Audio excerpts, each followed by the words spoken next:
अब हम इस वीडियो में जानेंगे नेक्स्ट क्वेश्चन को।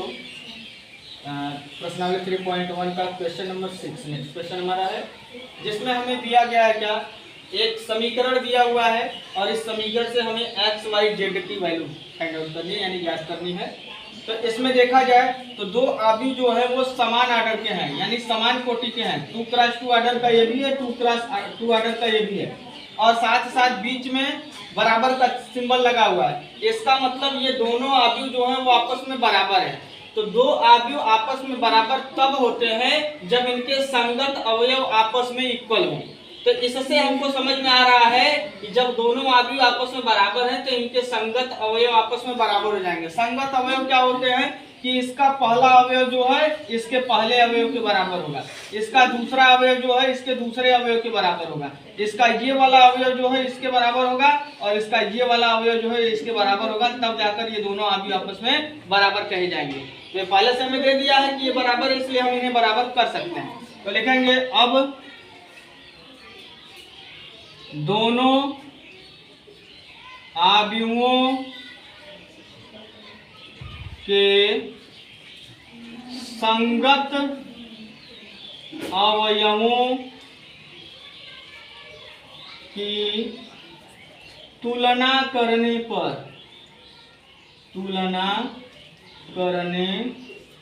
पर यदि हम इन दोनों आव्यूहों के संगत अवयवों की तुलना करते हैं तो इसमें ये हमारा x प्लस वाई जो होगा वो बराबर मिलेगा 6। इसे समीकरण नंबर हम 1 मान लेंगे।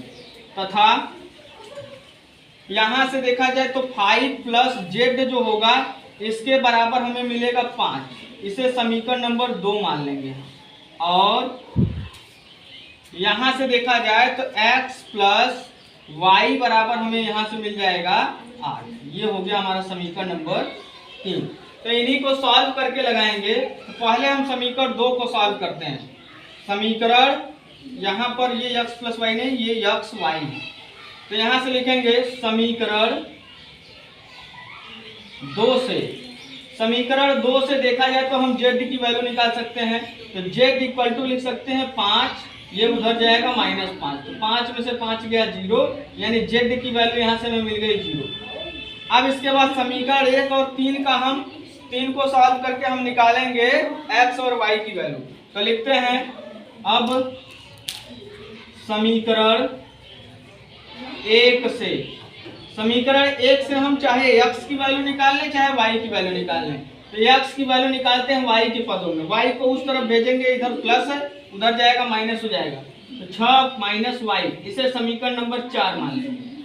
अब इसके बाद हम क्या करेंगे, यही x का मान उठाकर रख देंगे समीकरण नंबर 3 में।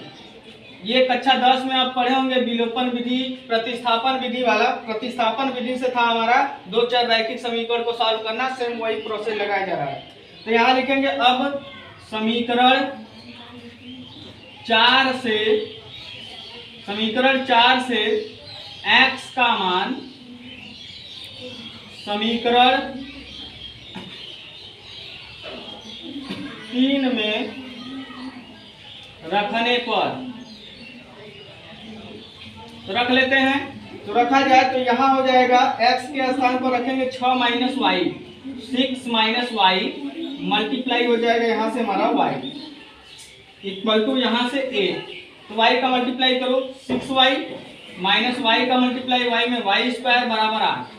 इसको उस तरफ पक्षांतर करेंगे तो माइनस से प्लस हो जाएगा, ये प्लस उधर जाएगा माइनस हो जाएगा, और ये उधर ये तो प्लस हो जाएगा, और इधर से सब उधर चला गया तो इधर 0 होगा। तो इधर 0 लिखे चाहे उधर 0 लिखे, मतलब बराबर होगा। तो ये हो गया। इसके बाद यहाँ से हम यहाँ लिख देते हैं, यहाँ लिख रहे हैं। तो देखेंगे अब यहाँ पर हमें करना क्या है, इसका गुणनखंड करना है। तो गुणनखंड करने हमें आता है, गुणा करने पर 8 आना चाहिए, जोड़ने घटाने पर 6। तो 4 दूनी 8 और 4 दू 6 हो जाएगा।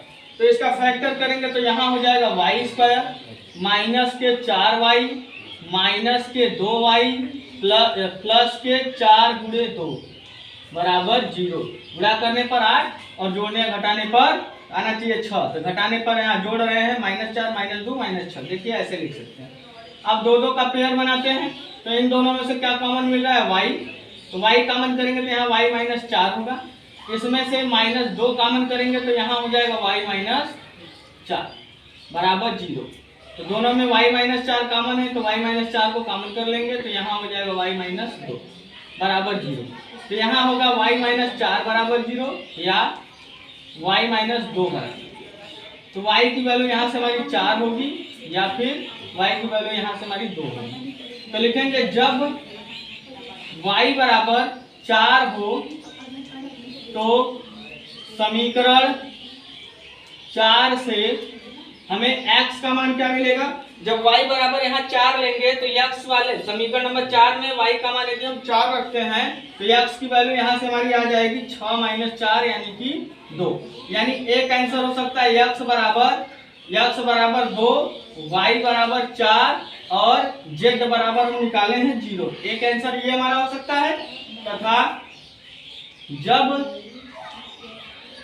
y बराबर हम 2 लेते हैं 2 हो तो समीकरण 4 से तब उस कंडीशन में समीकरण 4 से देखा जाए तो समीकरण 4 से फिर से यहाँ हम y बराबर 2 रखेंगे तो x बराबर यहाँ हो जाएगा 6 - 2 यानी इसका मान 4। तब उस कंडीशन में यहाँ हो जाएगा x बराबर 4, y बराबर 4 और z बराबर 0। यानी इसका आंसर 2 हो सकता है, एक ये होगा और ये। यानी x y z का मान हमें निकालना था तो x y z का मान हमारा x बराबर 2, y बराबर 4, z बराबर 0 ये हो सकता है, या फिर x बराबर 4, y बराबर 4, z बराबर 0 ये हो सकता है। तो इस तरीके से इस क्वेश्चन को लगाएंगे। क्वेश्चन बहुत ही आसान है, बस थोड़ा सा कॉन्सेप्ट हम समझ जाएं तो क्वेश्चन अपने से लगा लें। क्योंकि हाई स्कूल में 10 में हम रैखिक समीकरण को सॉल्व करना सीखे हैं तो बस उसी पैटर्न पर हमें सॉल्व करना है।